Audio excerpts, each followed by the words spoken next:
After my father won the battle, he rewarded my mother by presenting her to the military camp. Holding his favored concubine in his arms, he sat in the grand tent and declared, "Generals, have no scruples. You are brothers who have shared life and death with this king. My women are your women, enjoy them as you please." That very night, tens of thousands of soldiers surged into my mother's tent. I hid behind the curtain and witnessed with my own eyes how they humiliated her to death. In the end, not even an intact body remained. Later, the kingdom of Xiliang rebelled. The strategist offered counsel, suggesting that I be sent as tribute in marriage to Xiliang to pacify the war. Everyone knew the king of Xiliang had no interest in women. The women who were sent there were all thrown into the army camps to become military prostitutes. I did not wish to follow my mother's path. I would rather die than submit. Father drew his sword, slit open my belly, and ripped out my organs to feed them to the wild dogs. Reborn into this life, I took the initiative to beg father to let me marry into Xiliang. Now, the world was divided into two powers. The north, Bailing, and the kingdom of Xiliang, each occupying their own territory. The two nations were evenly matched in strength, on the surface maintaining peace, but secretly contending for supremacy without end. Once war broke out, countless would die. Neither dared to gamble, for with a single defeat, all the lands and ambitions they had poured their hearts into would vanish into smoke. Thanks to its treacherous terrain, Xiliang held a greater chance of victory. I was reborn in the very moment when Xiliang's armies pressed upon the citadel gates. Father was driven nearly mad with anxiety over the chaos. Yet this time, Xiliang's forces did not come to truly take the citadel, but rather to demonstrate their power and intimidate my father. I was the legitimate eldest princess of Bailing. If I were sent to Xiliang in marriage, it would be the greatest show of goodwill. I ordered the generals to step aside, walked forward, knelt before my father, and spoke in a low voice. "Father, I am willing to marry into Xiliang, to resolve this crisis for Bailing." The generals looked at me with unfamiliar eyes, as though seeing me for the first time. The favored concubine's daughter was first astonished, then curled her lips in scorn. She looked very much like father and had always been the most doted upon. Father was delighted. He had a bowl of hot soup brought to me, lifted my face, and said, "You truly are my good child." It was the first time I had ever tasted warm soup, and it was so delicious. The food sent to my mother's quarters had always been cold, sour, and spoiled. I had once believed all the food in the world tasted like that. Father promised that when the realm was unified, he would bring me back to the palace and make me the most honored princess. The concubine's daughter grew displeased. She frowned and pouted at him. "Father." Father smiled, embraced her, and coaxed her, saying that in the future, she and I would both be the most noble princesses in all the land. She glared at me, her gaze filled with contempt. I bowed my head and thanked father. The great general of Xiliang, Wei Yinian, was known throughout the realm to shun women. Those sent to Xiliang in marriage were all eventually given to the army as playthings. A marriage alliance, no more than delivering a woman for the soldiers to vent themselves upon. In my previous life, I was unwilling. In the end, I watched as my father used his long sword to cut open my belly and pull out my entrails. In this life, I refused to walk that same path again. I did not know what fate awaited me in Xiliang, perhaps even more tragic than before. But I wanted to try just once. Mother had once said that Xiliang was a very beautiful place. On the day of the marriage, several maids gathered to comb my hair and apply cosmetics. Layer upon layer of powder barely concealed the ugly scar on my face. When I was 4, swinging in the courtyard, the concubine's daughter suddenly pushed me from behind. I fell onto a rock, leaving a long dark ridge from my cheek to the bridge of my nose, a jagged, frightening scar. Everyone in the residence avoided me, paying no mind to my status as the legitimate princess. In my past life, when the nation was on the brink of destruction, all I wished was to be like air, hidden in a corner, silent and unseen. But how could father not know the fate of a woman sent to Xiliang in marriage? He could not bear for the favored concubine's daughter to suffer. And so he dragged me out from obscurity, to become the pawn holding Bailing's life and death in my hands. The scar on my face was covered, but the wound in my heart continued to rot, never healing. I looked in the mirror and smiled faintly. Then I took out the necklace my mother had left me. A golden phoenix, shining brightly. Mother had never been favored. There was nothing of worth left in her quarters. Everything had been taken by the concubine and her daughter. She had feared that when I married, I would have no dowry worthy of respect, so she hid the necklace in a box, never daring to bring it out. Just as I was about to fasten it around my neck, the concubine's daughter reached out to snatch it. I quickly pulled back and stepped away. She glared at me and shouted, "You wretched creature, how dare you steal?" She had always been so brazen. I did not bother to look her in the eye, only replied calmly, "This necklace was left to me by my mother. If you think I stole it, feel free to present evidence." She lunged for it again, sneering, "You're going to die in Xiliang anyway. Better that I keep it than let it fall into outsiders' hands." I still did not let her have her way. "This necklace was given to me by my mother. If you wish to take it, why not first ask my mother whether she agreed to give it to you?" Her face turned purple with rage. "Someone like you, when you get to Xiliang, you won't survive even half a day before they torment you to death. Father is a fool, sending an ugly thing like you as tribute. You're not even as pretty as the maids beside me. Is he not afraid the king of Xiliang will be enraged and destroy Bailing?" Xiao. Xiao was the given name of the favored concubine's daughter. The favored concubine supported father as they walked over, and Xiao immediately ran up to cling to his arm, pouting. "Father." I gently bowed in greeting. "Father, madam." Father nodded with a faint smile. "What is it? I heard the two of you arguing from afar." Xiao angrily pointed at me, but I quickly spoke first. "My younger sister said my appearance is too hideous. If I am sent to the kingdom of Xiliang, I may offend the king of Xiliang and bring disaster upon our nation." I lowered my head, my voice soft as a feather. On second thought, she is right. My looks are so dreadful. If the king of Xiliang were to misunderstand father's goodwill, it would not bode well. My younger sister's beauty is stunning enough to topple cities. If she were sent to Xiliang instead, the king of Xiliang would surely be pleased. Xiao glared at me, her voice trembling with rage. "You." Father's face darkened. The favored concubine shot Xiao a reproachful look, then smiled gently and patted my shoulder. "Lone, don't take your sister's nonsense to heart. You are clearly so beautiful." Xiao stared at her in disbelief. "Mother." The favored concubine continued to smile. "Xiao is too willful, unlike you, so calm and dignified. You alone are worthy to represent the bearing of Bailing." At that moment, father also chimed in. "That's right. My good child, your beauty is like a lotus just beginning to bloom. What could possibly be called ugly?" Since the moment I volunteered to marry into Xiliang, father had started calling me my good child. Before then, he only ever called me a wretched bastard. He turned to Xiao and bellowed, "Xiao, are you not going to apologize to your elder sister?" Xiao bit her lip, then reluctantly muttered an apology. Father had already laid down the path, so naturally I followed along. This was the first time he had ever taken my side. In the past, he had never liked me. He used to say I was a bastard born of a worthless woman. Father took my arm and led me outside. The carriage had barely set out when I could still hear father's scolding behind us. "What are you so upset about? That wretched girl will be tormented to death in Xiliang before long. Before she dies, saying a few kind words might make her remember our family fondly and pray for our peace in the afterlife. I've given you so much gold and jewels you can't even wear them all. Must you still fight over that shabby necklace?" I lifted the carriage curtain and softly spoke to the soldier driving the horses. "Quickly, get me away from this disgusting place." The Bailing soldiers escorted me to the Xiliang military camp, then turned back without delay. I looked out over the vast field of dark green tents stretching across the camp, and I felt the urge to retch. In my previous life, my mother had died in a tent just like this, violated by thousands of soldiers, her life worse than death. That time, I had flung myself forward, desperate to save her. But I was only 6 years old, my body small and frail. They kicked me aside with a single boot, sending me tumbling several yards. I turned back, hopeless, to look at father. He was sitting at the forward command post, embracing a concubine, laughing and chatting, never once glancing in our direction.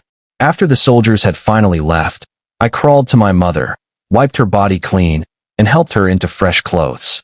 She lay there in the tent, her eyes blank, staring into nothing. Flies gathered, more and more of them. no matter how I waved them away. One night, the soldiers came back drunk. They burst into the tent and violated my mother's corpse. After that, the stench clinging to her body grew so strong it spread through the entire camp. At last, Father came to see. Pinching his nose, he cursed her as a filthy whore, then ordered her body thrown to the wild dogs. I crawled to his feet, crying and begging him not to do it. He lost patience and kicked me hard enough that I flew backward. He said if I dared to cry again, he would throw me to the dogs too. After conquering Nantang, Father brought back several massive hunting hounds to Biling. The Nantang dogs were fierce, said to eat only raw flesh. Once captured, they were starved on thin gruel each day just to keep them alive. Whenever a traitor or defiant soldier was caught, that was when the dogs were rewarded. Because of those beasts, no one dared disobey Father. Starved nearly mad, their hunger was constant. The moment they saw my mother's corpse, they lunged and tore it to pieces, leaving nothing but a dark red pool of blood. Reborn into this life, these memories could never be erased. Whenever I recalled them, it felt as if my insides were churning, impossible to suppress. The soldier guarding the tent saw my discomfort and offered me a cup of warm water. The Shiliang camp is on the plateau. The climate is different from your lowland Biling. Give it 3 days, and you'll get used to it. He didn't look like the soldiers under my father. His face was upright, and his voice was calm. I bowed in thanks. He glanced at me again, his tone still steady. Women sent to the Shiliang military camp rarely survive more than 3 days. My hand trembled. Hot water spilled across my skin, as if seeping into my heart, cold to the core. At that moment, a man in battle armor stepped in from outside. The soldier immediately saluted. General. He was the Shiliang general, Wei Yinian, the one who had kept my father's armies at bay for years. His face was striking, though a long scar cut across his temple. Wei Yinian removed his battle cloak, his eyes wary as they fell on me. The soldier reported, "This is the Biling princess sent here for the marriage alliance." Wei Yinian tossed the cloak aside, his gaze chilling as it swept over me. They dare send over a sallow, ugly woman to humiliate this king. Truly presumptuous. Perhaps the scar on my cheek had slipped into view. Embarrassed, I raised my hand to pull up my veil. But in my haste, the cloth slipped through my fingers and landed at Wei Yinian's feet. I lowered my head, pressed my lips together, clutching my robe tightly. Just as I was about to bend down to pick up the veil, a pale, cold hand picked it up and held it out to me. I quickly took it with lowered eyes. "Thank you, General." He turned and walked away. Sunlight streamed in from the tent entrance, glinting off the hilt of his sword. Reflected by the necklace at my throat, it scattered into dazzling shards of light. Wei Yinian suddenly sat down and took a sip of tea, his gaze dark and cold as it rested on me. His voice was indifferent. "Write a letter to Biling. Tell them this woman has been accepted by this king, barely acceptable." "Yes." The soldier glanced at him, and when no further orders came, he led me away. Before I could step past the threshold, a long sword flashed past my face and struck the tent pillar with a heavy thud. Wei Yinian raised his hand, pointing directly at me. "You, stay?" I knelt at his feet, offering tea. His eyes lingered on me for a long while, silent and scrutinizing. I lowered my head, both hands holding the cup, and spoke softly. "General, please have some tea." Without warning, he reached out and clamped his hand around my throat. Killing intent surged in his eyes. "That necklace, where did it come from?" I lifted my gaze to him, struggling to answer. "It was left to me by my mother." His brow furrowed, and his grip tightened. My mother had always been tolerant, never contending with anyone. Even when the concubine openly mocked or robbed her, she pretended not to see. But this one necklace, she would rather die than let it be taken. Suppressing my fear, I grasped Wei Yinian's wrist, gasping as I spoke. "If the general desires anything else of loan, I will give it. But this necklace, I will never surrender. If you must take it, then please take my life with it." Wei Yinian released me. In the next instant, his hand seized my chin, his voice icy. "What is your name?" I lowered my lashes, answering quietly. "Loan." He tightened his hold further, pressing on. "How old are you?" "In 2 months, it will be my coming-of-age ceremony." His brows twitched faintly. His gaze bored into me as though he wished to see through me, until at last, he let go. Turning his back to me, he called the same soldier back into the tent. Take her to the camp. I immediately rose, staggered forward, and wrapped my arms tightly around him, my voice soft. General, please don't. My father has entrusted me to you. From this day on, I belong to you alone. Besides you, Lone does not wish to belong to anyone. I clung to him, pleading. If you are determined to drive me away, then you might as well kill me here and now. He shoved me off at once, drew his sword, and pressed the blade to my throat, cold fury radiating from him. Do you really think I won't kill you? I am not afraid to die. I pressed forward against the blade. Just a slight slip and it would pierce my throat. Wei Yinian froze. His hand trembled faintly on the hilt. For a man of the battlefield, an unsteady sword arm was an unforgivable flaw.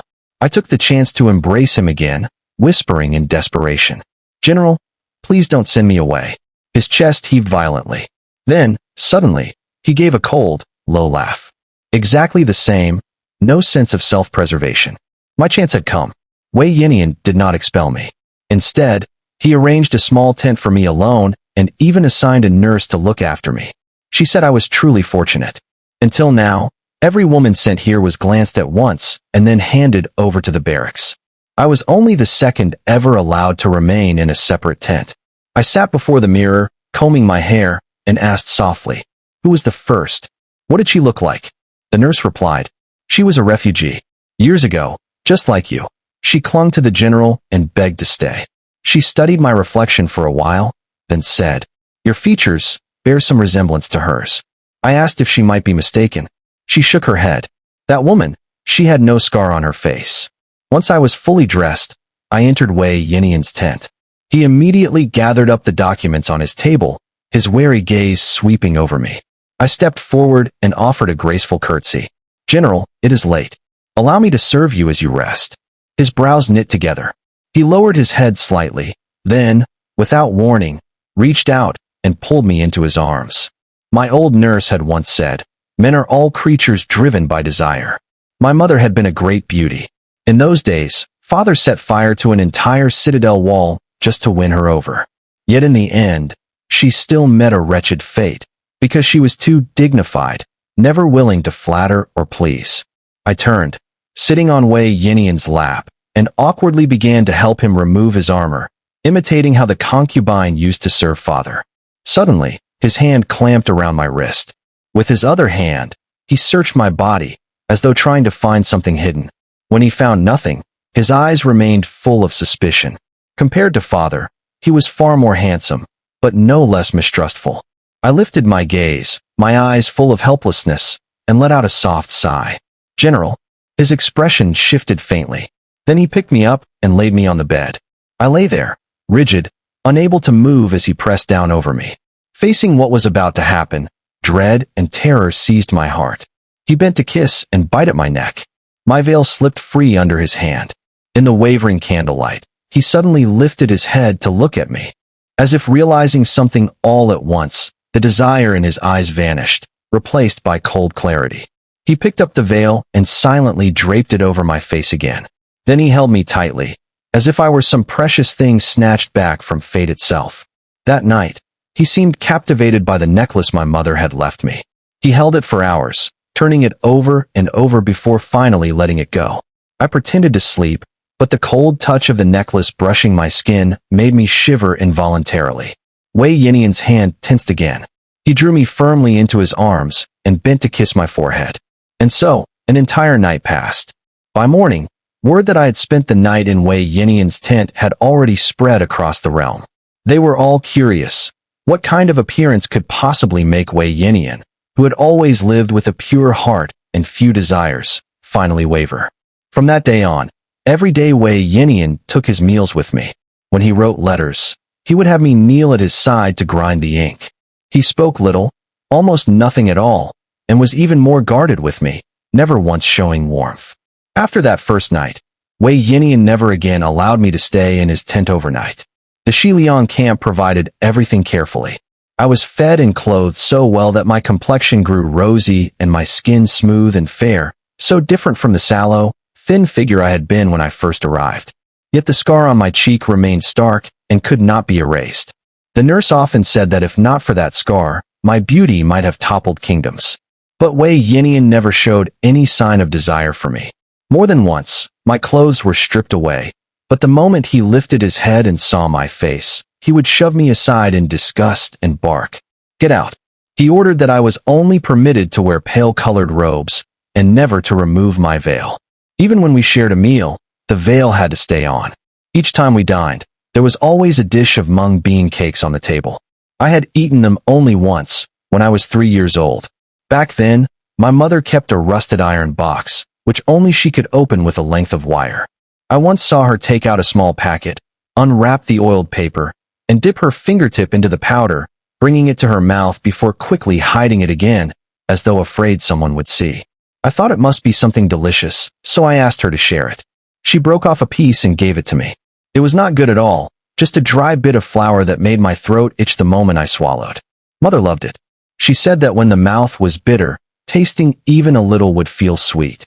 But to me, it was always sour and acrid. The mung bean cakes in Xiliang were sweet, yet I still didn't care for them. Still, each time they were set out, I was always the first to eat them all. The nurse said that the other woman, the one from years before, also wore pale robes and loved mung bean cakes most of all. I thought of my mother. In the beginning, father had sent her many bright, lavish dresses. But she never wore them, always rotating the same 2 plain garments. I asked the nurse about that woman, wanting to know more. She didn't answer, only said, "The general loved her very much." If he loved her so deeply, why, in the end, did he let her slip away? Staying in the little tent day after day grew suffocating, so I took up a water jug and stepped outside. I had been in Xiliang nearly a month and had yet to take a proper walk. I forced down the nausea that rose whenever I saw the blue tents and walked slowly, one step at a time. As I passed one of the barracks tents, a woman's shrill scream pierced the air, followed by the lewd laughter of men. In times of war, a woman without power or status was nothing more than a cheap plaything in the hands of the strong. I lowered my head, clutching my skirts so tightly that sweat slicked my palms. My steps grew faster and faster.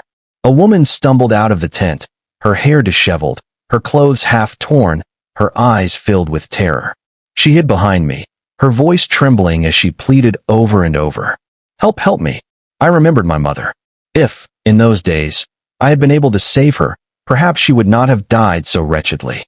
Just then, a group of bare-chested soldiers swaggered out of the tent, laughing and shouting. "Out of the way, don't block us from having our fun." I gave the woman behind me a gentle push and urged her softly, "Run, quickly." Then I stepped forward to stand in front of them, my voice low but firm. "Do not lay a hand on me. I am the Princess of Bailing, kept here in the general's private tent." The soldiers exchanged glances, amusement flickering in their eyes, their steps creeping closer. I faced them, my voice shaking.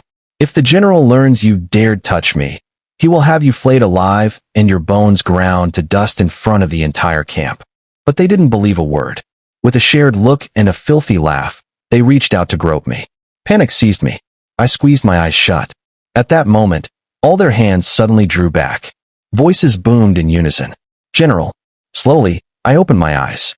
Wei Yinian's figure passed by in silence. He did not speak, nor did he spare a glance in my direction. The nurse came running, flustered, and snatched the water jug from my hands. "My lady, how could you come out here alone?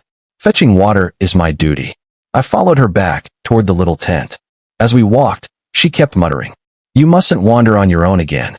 If something happened to you, how could I ever explain to the general?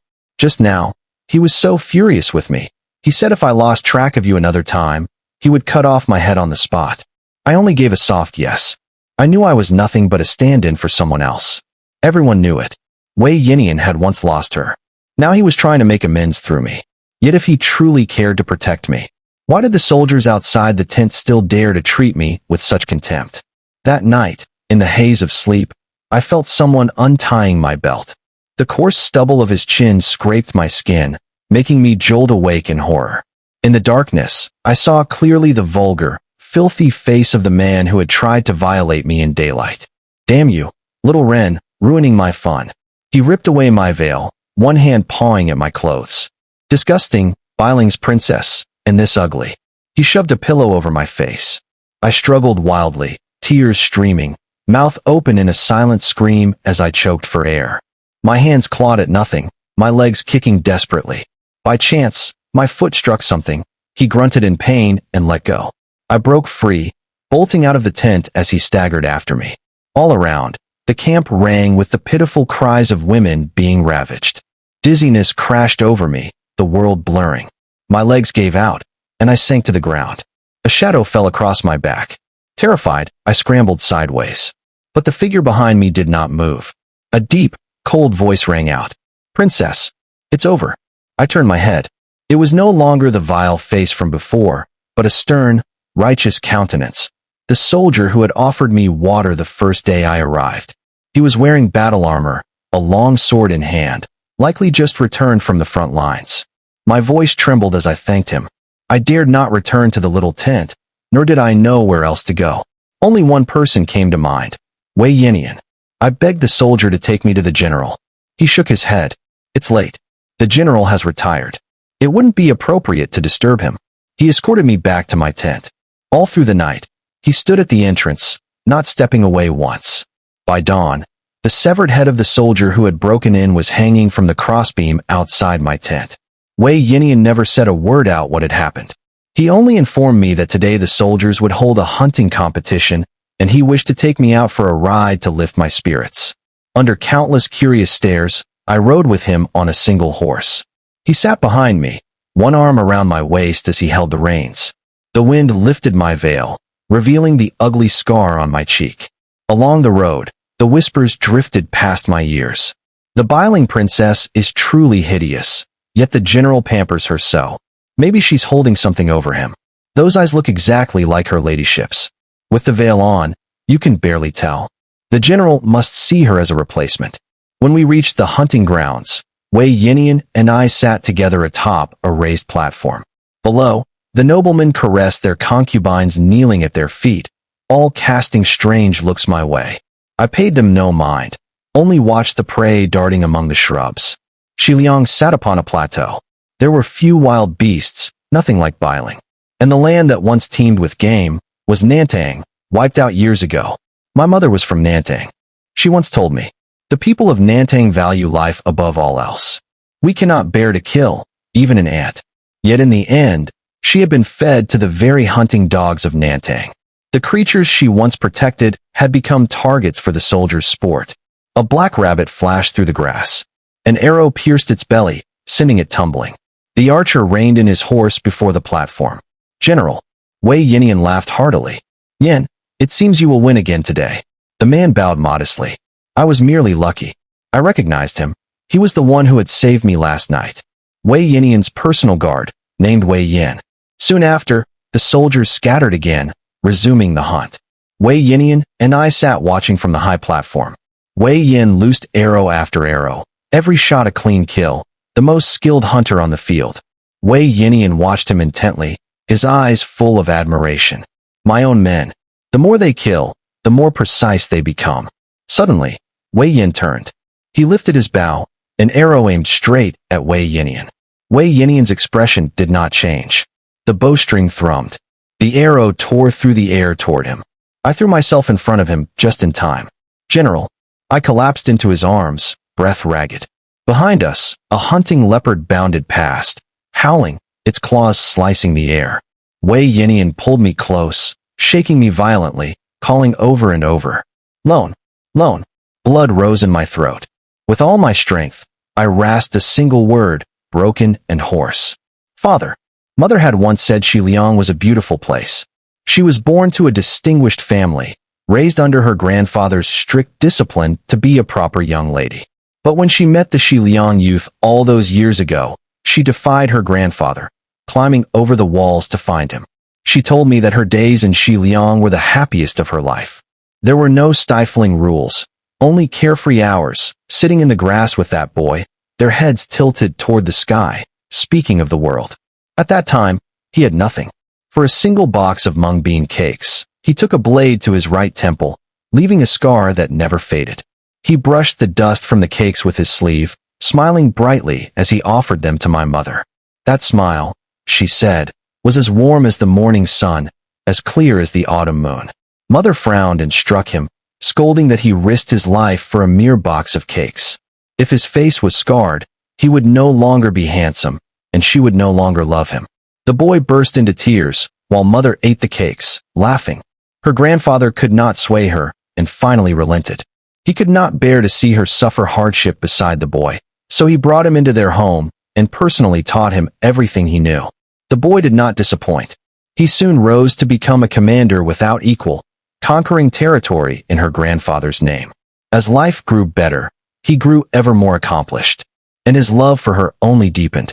Mother knew he risked his life on the battlefield, so she learned embroidery, the thing she hated most, to weave armor for him. Each time he returned from war, he brought her a box of mung bean cakes. Everyone praised him as the perfect husband, saying mother had chosen well. But later, Biling fell into chaos. The rebel armies stormed the citadel. That boy threw everything away.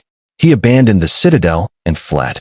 With his own hands, he tore apart the armor mother had made and shoved her from his horse. Dragged back to Biling, she still held on to hope, believing he would return to save her. At first, my father too once cherished my mother. He had set aside his armor, bent low, and done everything he could just to make her smile. Yet my mother always remained indifferent toward that young man. In time, my father lost patience and no longer cared to force pretense. He simply took her by force. My mother bore me before her term was complete. Because I looked nothing like him, father suspected I was the child of my mother and that young man.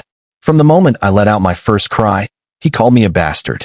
Later, he made my mother live in a leaky, torn tent, fed her spoiled rice and sour soup, and deliberately allowed the favored concubine to oppress her. All of it was just to make her bow her head and submit. But she never did. She held fast to her belief that the young man from those days would return to save her. He had once promised, "When the mung bean cakes in this box run out, I will appear at once to bring you another." Perhaps, deep down, she knew he would never come back. So she never dared to finish them.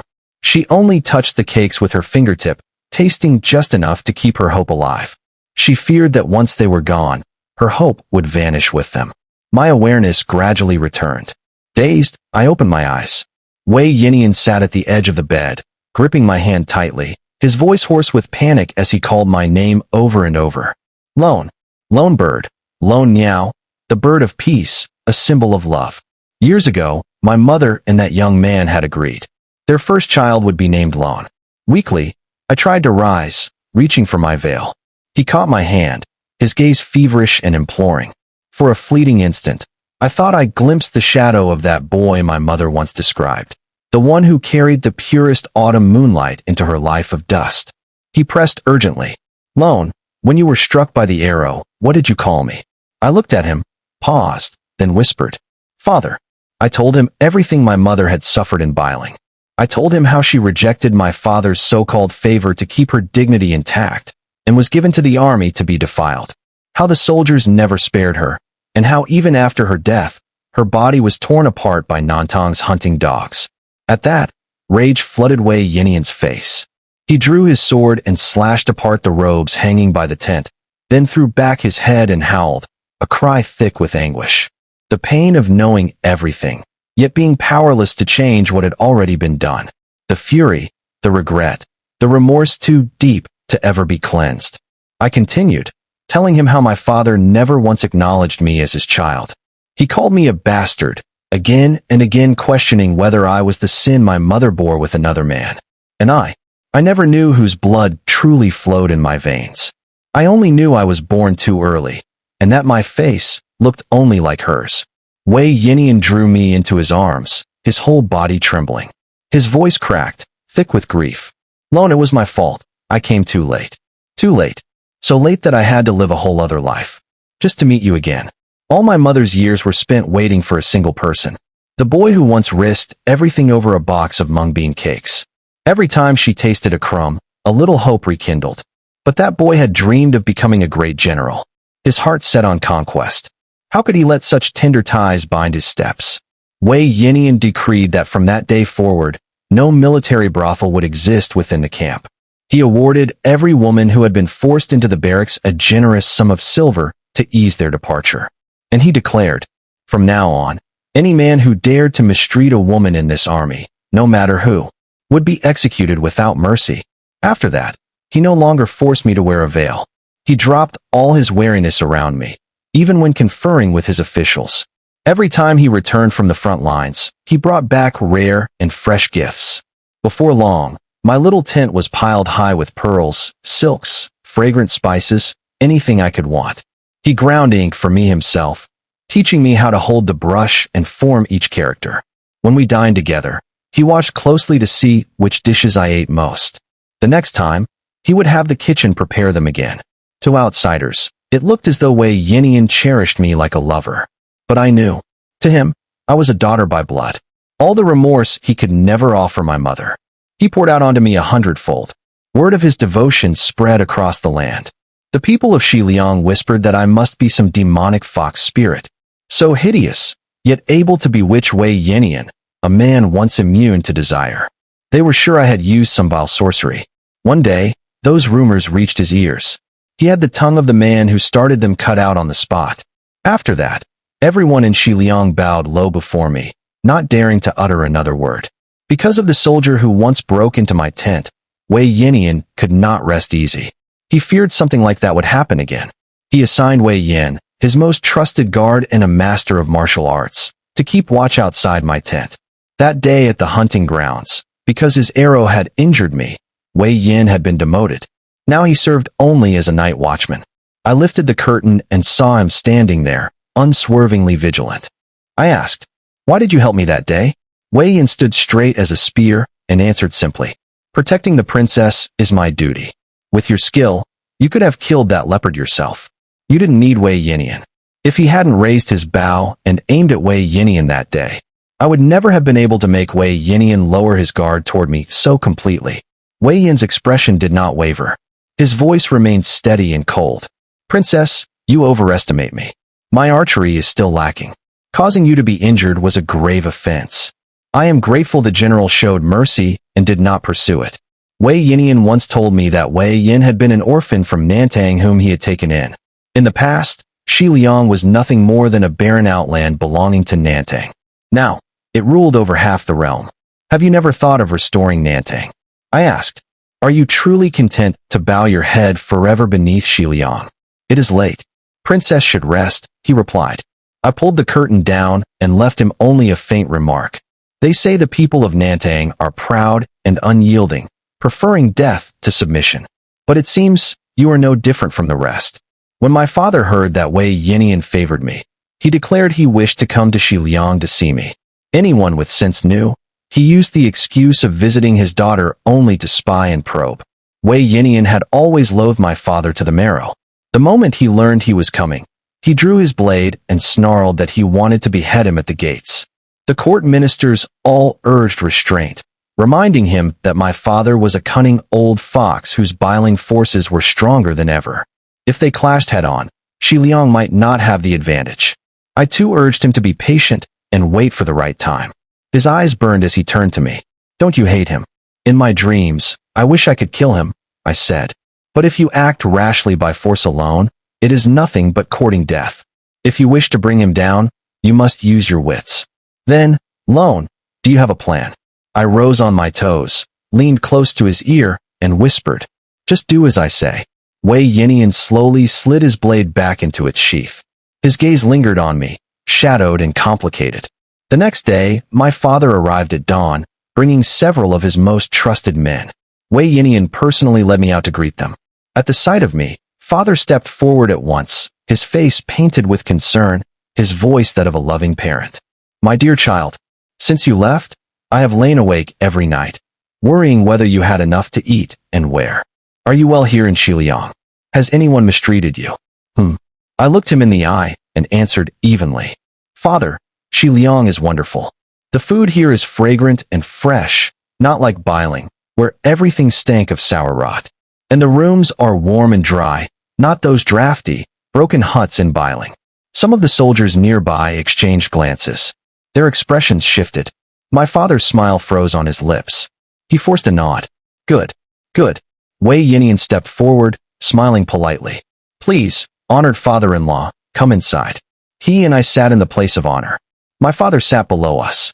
Wei Yinian brewed the tea himself, combed my hair, and even fed me bites of mung bean cake.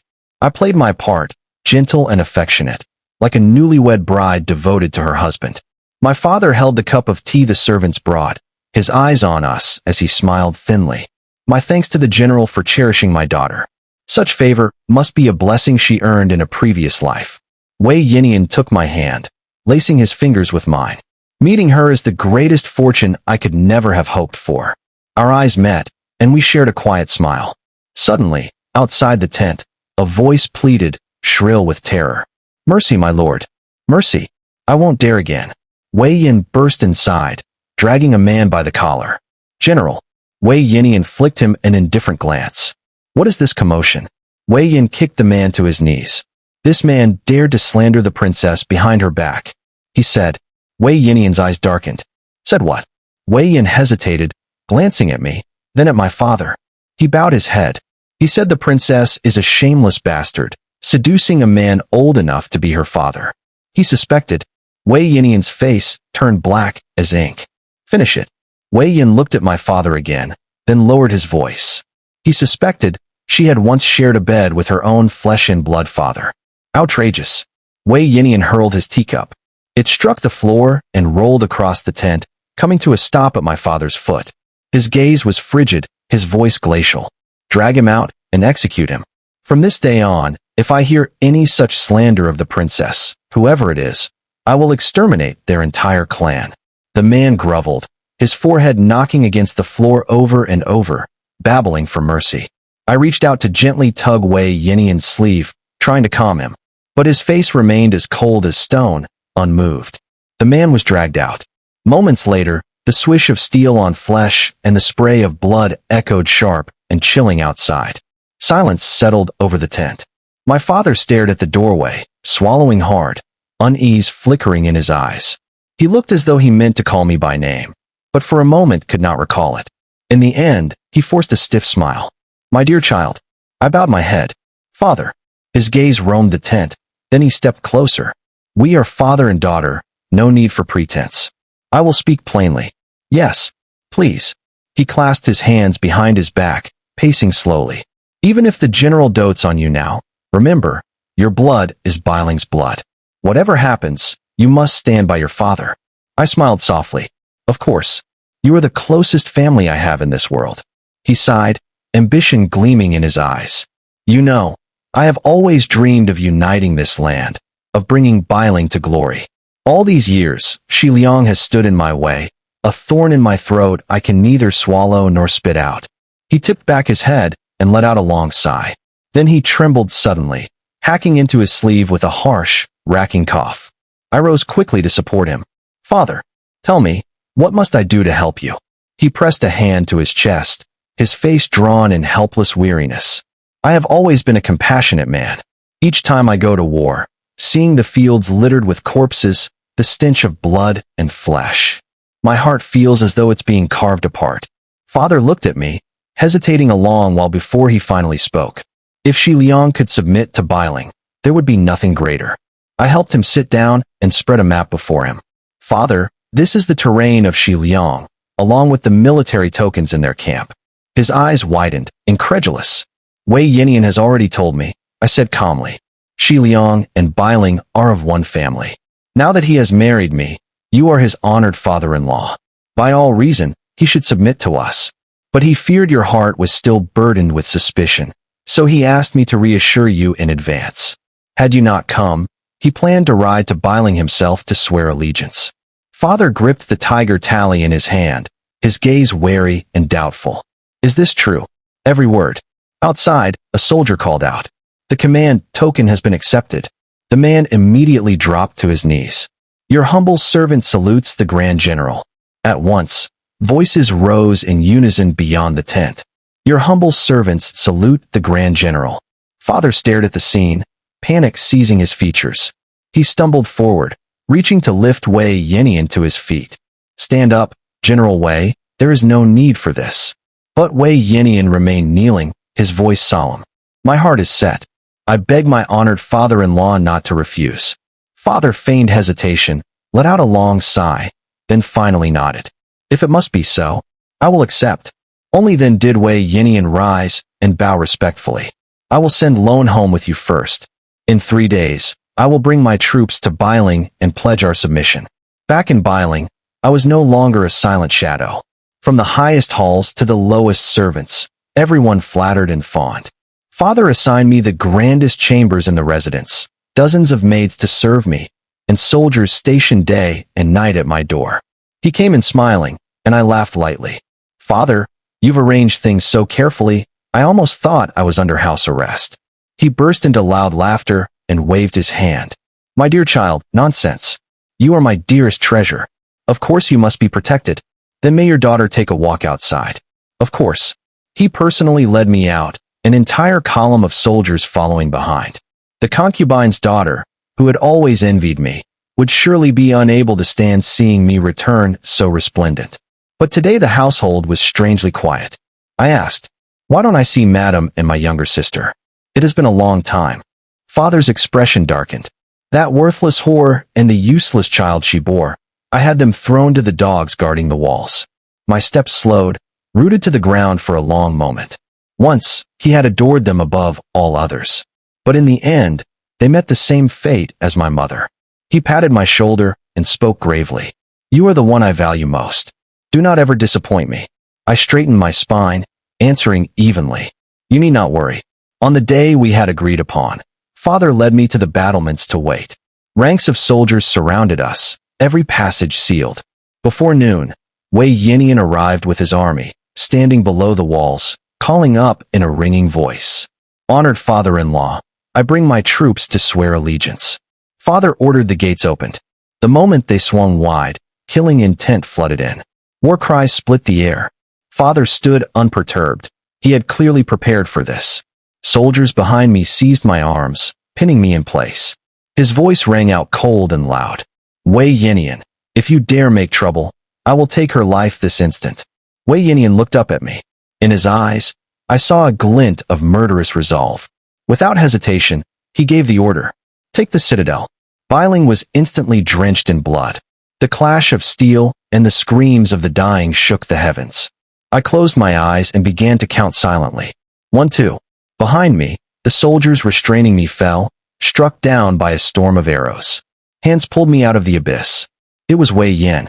He lifted me onto a horse, cutting a path through the slaughter, the tang of blood filling my mouth. He brought me into a hidden alley. Waiting there was the woman I had once saved in Xi Liang's camp. She seized my hand, urging me forward. Princess, go. A single night passed. Biling had become a citadel of blood. In a narrow lane, Wei Yin's men found Wei Yinian's body. His arm was severed, and several of my father's savage Nantang hounds lay slain beside him, their bellies ripped open. My father's corpse was never found. Only half a head remained, gnawed ragged and barely recognizable. Now the realm was unified under one banner. The southern court, ruled by Wei Yin. He issued an edict granting amnesty to all innocent citizens of Biling, proclaiming to the world, from this day forward, there would be no more brothels in the camps. Any who dared to violate women would face the harshest punishment. I stood on the battlements, watching him. With his sword-straight brows and unyielding bearing, he was truly the kind of iron-boned man my mother had spoken of. Wei Yin spoke quietly. If not for you goading me, none of this would have come to pass. In the end, they were forced to tear off the mask of peace and start this war, I said. And you were always planning. I was only the catalyst, placed precisely when you needed me. Wei Yin bowed his head. The true merit is yours, princess. I was nothing but a piece moved by your hand. I gave a faint smile. You staged the scene. The woman pursued by soldiers, so I would act. You stopped me that night from seeking Wei Yinian's help, to plant guilt in his heart. At the hunting grounds, you aimed your arrow straight at him, knowing I would step in front to shield him. Every step calculated without error.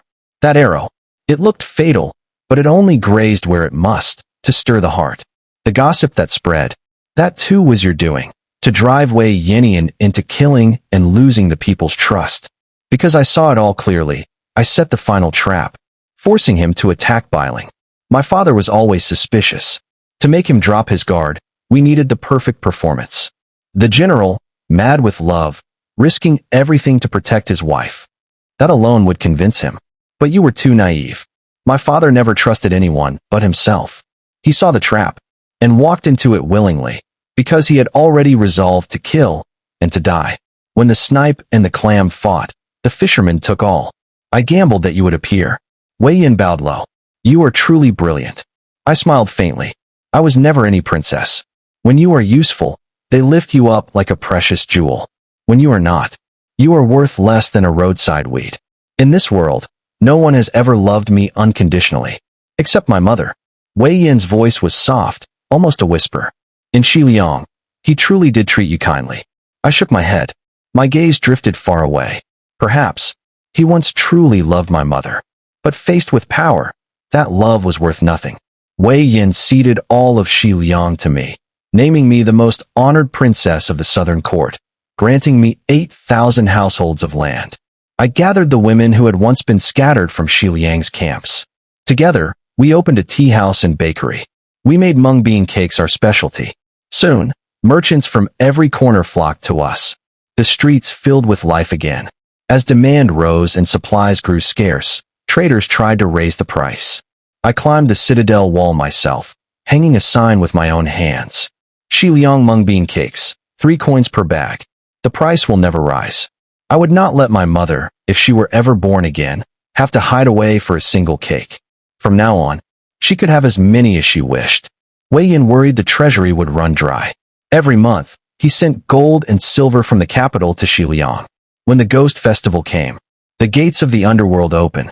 I flung the citadel gates wide and proclaimed, "Today, all within the citadel is free." I stood atop the walls, looking out on a life of peace. Tears blurred my sight. 5 colored fireworks burst in the sky, brightening the silent night. A warm cloak settled on my shoulders. Through my tears, I turned. Wei Yin looked down at me, his voice low as the wind. The nights grow cold. Princess, take care. The end.